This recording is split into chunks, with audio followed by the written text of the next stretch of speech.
विद्यार्थी मित्रों, सुप्रभात। कक्षा 10वीं दूसरी इकाई पाठ क्रमांक 10 बूढ़ी काकी प्रेमचंद द्वारा लिखित पूरक पठन के बारे में हम चर्चा कर रहे थे। बूढ़ी काकी पार्ट 1 में भाग 1 में हमने इस पाठ की थोड़ी जानकारी प्राप्त कर ली थी। अभी भाग 2 पार्ट 2 में बचे हुए इस पाठ के हिस्से की ओर हम आज चर्चा करेंगे। प्रेमचंद के बारे में हमने परिचय, जीवन परिचय देखा था। उसके बाद पति, बूढ़ी काकी के पति स्वर्ग सिधारने के बाद उन्होंने सारी संपत्ति जो है बुद्धिराम के कब्जे में दे दी थी, ये सोचकर कि उसकी देखभाल होगी, लेकिन नहीं। घर में उसकी बड़ी दयनीय अवस्था थी। माता पिताजी ऐसा व्यवहार करते देख बच्चे भी उसके साथ बड़ा बुरा व्यवहार कर रहे थे। ऐसे में उनके घर में शुभ कार्य, मुकराम का तिलक था, शहनाई बज रही थी, बड़े बड़े भट्टियां जल रही थी, कढ़ाई रखे गए थे, कई कचौड़ियां तो कई पूड़ियां, कई मसालेदार तरकारी। कोठरी में बैठी हुई क्षुधावर्धक सुगंध चारों फैल रही थी और बुढ़िया सूंघ रही थी। स्वयं के खाने के लाले पड़े मेरी किस्मत में भरपूर पुड़ियां कहां मिले, ये विचार कर उसे रोना आया। आखिर वो अपने हाथों के बल रेंगती हुई कढ़ाई के पास जा बैठी। बुद्धिराम की पत्नी रूपा, घर में होने वाले काम का सारा बोझ उसके ऊपर आ गया था।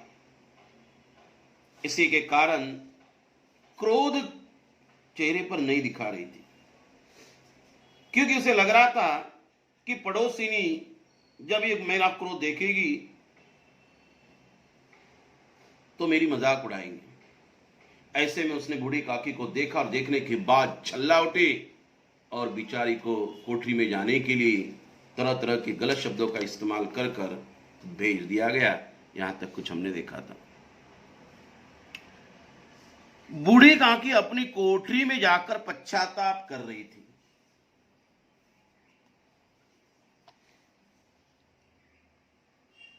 कि मैं कहां से यहां पहुंच गई। उन्हें रूपा पर क्रोध नहीं था, गुस्सा नहीं था। पश्चाताप कर रही थी बूढ़ी काकी कि मैं क्यों गई। अपनी जल्दबाजी पर दुख था उसे। सच्ची तो है, जब तक मेहमान लोग भोजन न कर चुकेंगे घर वाले कैसे खाएंगे। मुझसे इतनी देर भी न रहा गया। सबके सामने पानी उतर गया, सबके सामने पानी उतर गया। अभी पानी उतरना मतलब इज्जत या बेइज्जत होना। इज्जत उतरना मतलब बेइज्जत होना। सबके सामने में बेइज्जत होगी। जो रूपा ने बेइज्जत किया, सच मैंने भी जल्दबाजी की, उसे भी एहसास हो रहा था। सबके सामने पानी उतर गया। अब जब तक कोई बुलाने ना आएगा नहीं आऊंगी। जब तक मुझे खाना खाने के लिए कोई बुलाने नहीं आएगा तब तक मैं नहीं जाऊंगी। बूढ़ी काकी ने मन में ठान ली। मन ही मन इसी प्रकार का विचार कर बुलाने की प्रतीक्षा ने इंतजार करने लगी। उन्हें एक एक पल एक एक युग के समान मालूम होता जा रहा था। उसे लग रहा था एक एक पल इन्हें एक एक युग, युग इन्हें एक एक काल के समान उसे लग रहा था। धीरे धीरे एक गीत गुनगुनाने लगी मन को हल्का करने के लिए, समय बीतने के लिए। उन्हें मालूम हुआ कि मुझे गाते देर होगी। क्या इतनी देर तक लोग भोजन कर ही रहे होंगे। किसी की आवाज नहीं सुनाई देती। अवश्य लोग खा पी कर चले गए, मुझे कोई बुलाने नहीं आया। रूपा चिढ़ गई है, क्या जाने ना बुलाए। हो सकता है कि मेरे व्यवहार के कारण वो चिड़ी हुई है कि मुझे बुलाए नहीं। सोचती हो कि आप ही आएगी, सोचती होगी कि रूपा अपने आप आएगी। वो कोई मेहमान तो नहीं है कि उन्हें बुलाऊं। बूढ़ी काकी चलने के लिए तैयार हुई। अपने मन को उसने समझाया और चलने के लिए दोबारा तैयार। ये विश्वास कि 1 मिनट में पूड़ियां और मसालेदार तरकारियां सामने आएगी, ये सोचकर वो चलने लगी कि उसके सामने क्या हो जाएगी, पल भर में 1 मिनट में पुड़िया और मसालेदार तरकारी सामने आएगी। उनकी स्वादेंद्रियों को गुदगुदाने लगा।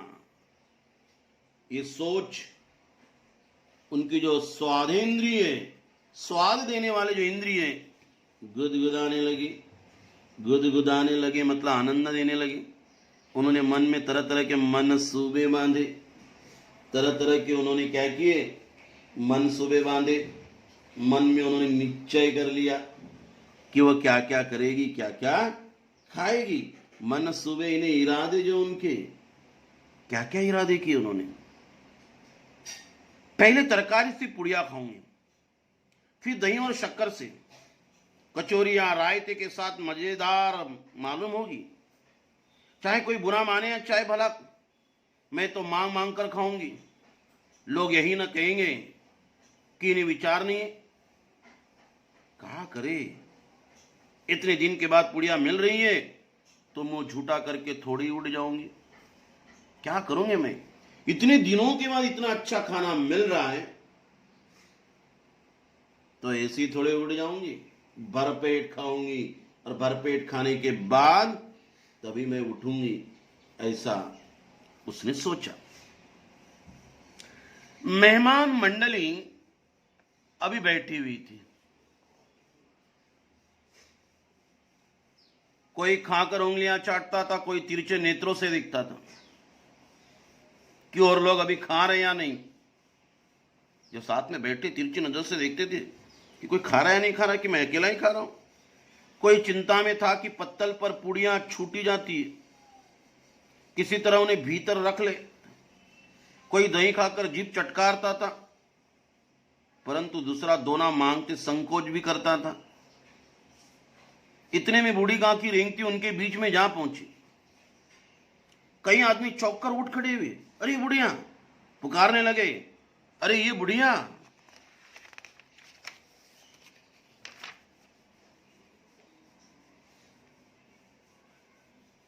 कौन है ये कहां से आ गई? देखो किसी को छू न दे। कितनी आज के लोगों की सोच बूढ़ों के प्रति, कहीं छू न दे। जिस बुढ़िया के संपत्ति के कारण ये सारा कार्यक्रम हो रहा है, उसी बुढ़िया के साथ ऐसा व्यवहार। पंडित बुद्धिराम काकी को देखती क्रोध से तिल मिला गए। तिल मिलाना यानी क्रोध आना, गुस्सा आना। पुड़ियों का थाल लिए खड़े थे लोगों को परोसने के लिए। थाल को जमीन पर पटक दिया बुद्धिराम ने। जिस प्रकार निर्दयी महाजन, कठोर महाजन अपने किसी बेईमान और भगोड़े कर्जदार को देखते झपट कर उसका टेंटुआ पकड़ लेता है, उसका जो टेंटुआ पकड़ लेता है, उसी प्रकार टेंटुआ का अर्थ होता है गला।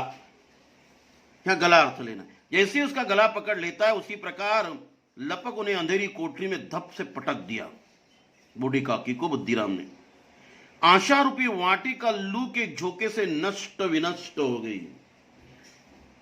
जो आशा उसने मन में रखी थी कि मैं कैसे खाऊंगी, दोबारा खाऊंगी, खाली मुंह झूठा करके नहीं उठूंगी, यह आशा रूपी बगीचा इतना बड़ा लू का झोंका आया बुद्धिराम के माध्यम से, नष्ट विनष्ट हो गया, खत्म हो गया। मेहमानों ने भोजन किया, घर वालों ने भोजन किया, परंतु बूढ़ी काकी को किसी ने न पूछा। बुद्धिराम और रूपा दोनों ही बूढ़ी काकी को उनकी निर्लज्जता के लिए दंड देने का निश्चय कर चुके थे। निर्लज्जता यानी बेशर्मी, दंड देने का उन्होंने निश्चय किया। उनके बुढ़ापे पर, दीनता पर, हत ज्ञान यानी बेसुध, संज्ञाहीन पर किसी को करुणा नहीं आई, दया नहीं आई। अकेली लाडली उनके लिए कूड़ रही थी। जो बुद्धिराम की जो लड़की थी लाडली, वो बेचारी उसके लिए मन में सोच रही थी, कूड़ रही थी। लाडली को काकी से अत्यंत प्रेम था। बेचारी भोली लड़की थी, कूद रही थी बेचारी, भीतर ही भीतर जल रही थी, चीड़ रही थी। बेचारी भोली, बाल विनोद और चंचलता की उसमें गंध तक न थी। जो बचपने में गुण होने चाहिए बिल्कुल नहीं। दोनों बार जब उनके माता पिता ने काकी को निर्दयता से, कठोरता से घसीटा तो लाडली का हृदय ऐंठ कर रह गया था।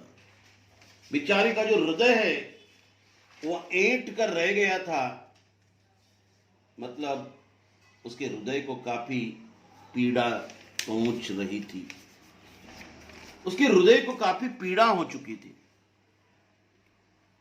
वो झुंझला रही थी कि ये लोग काकी को क्यों बहुत सी पुड़िया नहीं दे देते। एक बच्चे के अंदर समझ है। उसने अपने हिस्से की पुड़िया बिल्कुल न खाई थी, अपनी गुड़ियों की पिटारी में बंद कर रखी थी। जो गुड़ियों का खेल होता है, जो पिटारा उसमें उन्होंने पुड़िया भर कर रखी थी। उन पुड़ियों को काकी के पास ले जाना चाहती थी। उसका हृदय अधीर हो रहा था, आकुल हो रहा था, उतावला हो रहा था कि कब कब मैं काकी के पास जाऊं, उसे पुड़िया खिलाऊं।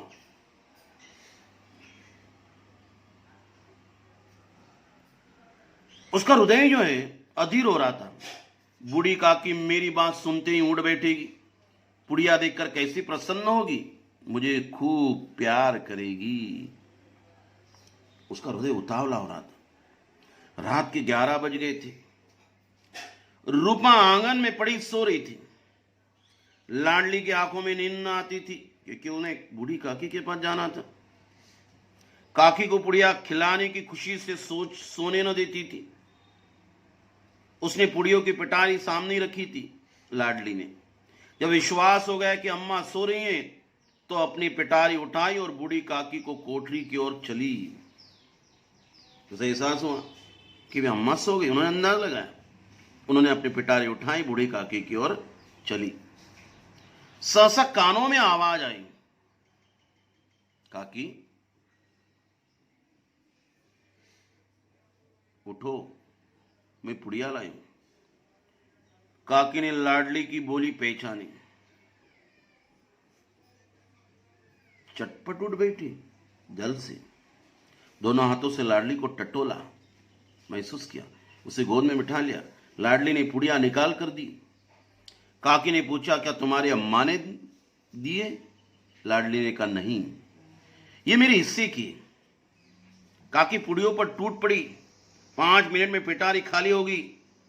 लाडली ने पूछा, काकी पेट भर गया? पेट भर गया? जैसी थोड़ी सी वर्षा ठंडक के स्थान पर और भी गर्मी पैदा कर देती, उसी भांति इन थोड़ी पुड़ियों ने काकी की क्षुधा को, इच्छा को और उत्तेजित कर दिया। जैसे बारिश होती है लेकिन और गर्मी बढ़ जाती है क्योंकि पूरी बारिश नहीं होती। उसी तरह से काकी को थोड़ी सी पुड़िया मिली थी और उसकी इच्छा को, भूख को और जागृत कर दिया। बोली, नहीं बेटी, जाकर अम्मा से और मांग लाओ, जाकर अम्मा से कुछ पुड़िया और मांग कर लाओ। कौन कहने लगी? काकी। लाडली ने कहा, अम्मा सोती है, जगाऊंगी तो मारेगी। काकी ने पिटारी को फिर टटोला। उसमें कुछ खुरचन गिरे थे, खुरचन टुकड़े। उन्हें निकाल कर वे खा गई। बार बार होठ चाटती थी, चटकारे भरती थी, मुंह से आवाज निकालती थी, इस तरह से चटकारे भरती थी। हृदय महसूस रहा था, हृदय जो महसूस रहा था, और पुड़िया कैसे खाऊं? उसे लग रहा था कि मैं पुड़िया और कैसे मुझे मिलेगी। ये वह सोच रही थी। संतोष सेतु, आनंद का सेतु जब टूट जाता है तब इच्छा का भाव अपरिमित हो जाता है। मत वालों को मद का स्मरण करना उन्हें मदांध बनाता है। काकी का अधीर मन इच्छा के प्रबल प्रभाव में बह गया और इच्छा जागृत होगी। उचित अनुचित अच्छा बुरा का विचार जाता रहा। वे कुछ देर तक इस इच्छा को रोकती रही। सहसा लाडली से बोली, मेरा हाथ पकड़कर वहां ले चलो जहां मेहमानों ने बैठकर भोजन किया है। बेटा, मेरा हाथ पकड़कर वहां ले चलो जो मेहमानों ने भोजन किया था। उनका धीरज टूट गया। मन में प्रबल इच्छा हो गई, प्रवाह में बहने लगी। अच्छा क्या बुरा क्या ये सोच टूट गई। संतोष आनंद का जो सेतु था, सब्र था, वह टूट गया। लाडली उनका अभिप्राय समझ न सकी। अभिप्राय का अर्थ होता है हेतु। लाडली बेचारी को समझ में नहीं आया कि क्यों काकी क्यों कह रही। उसने काकी का हाथ पकड़ा और ले जाकर झूठे पत्तलों के पास बिठा दिया जहां लोगों ने भोजन किया था। वो झूठे पत्तल पड़े हुए थे। दीन गरीब, क्षुधातुर, हत ज्ञान जो बुढ़िया है, क्षुधातुर भूखी बुढ़िया पत्तलों से पूड़ियों के टुकड़े चुन चुन कर भक्षण करने लगी। झूठे पत्तलों से टुकड़े जो पड़े थे, झूठा खाना था, वो चुन चुन कर खाने लगी, भक्षण करने लगी। ओह, दही कितना स्वादिष्ट था, कचौड़ियां कितनी सलोनी सुंदर, खस्ता कितना सुकोमल।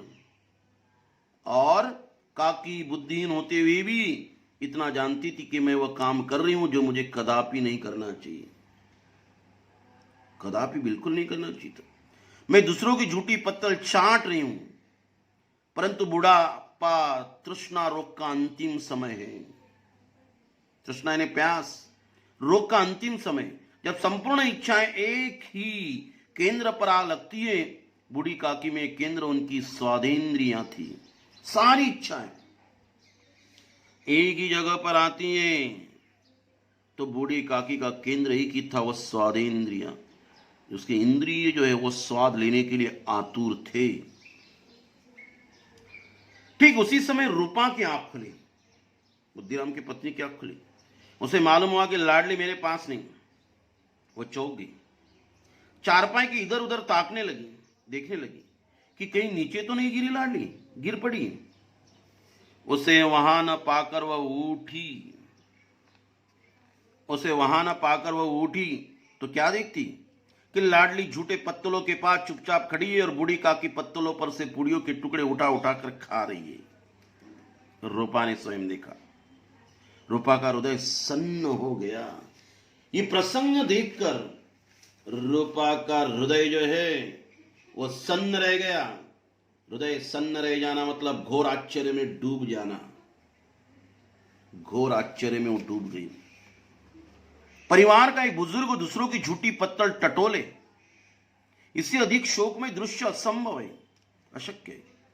पुड़ियों के कुछ ग्रासों के लिए, ग्रास यानी निवालों के लिए उसकी चचेरी सास ऐसा पतित और निकृष्ट कर्म करे, ऐसा पतित पापी और निकृष्ट बेकार कर्म कर रही है, झूठे पत्तलों से खा रही।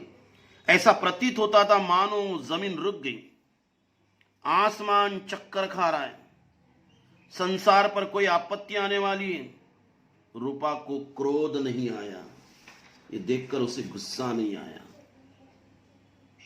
उसे गुस्सा नहीं आया तो क्या हुआ फिर?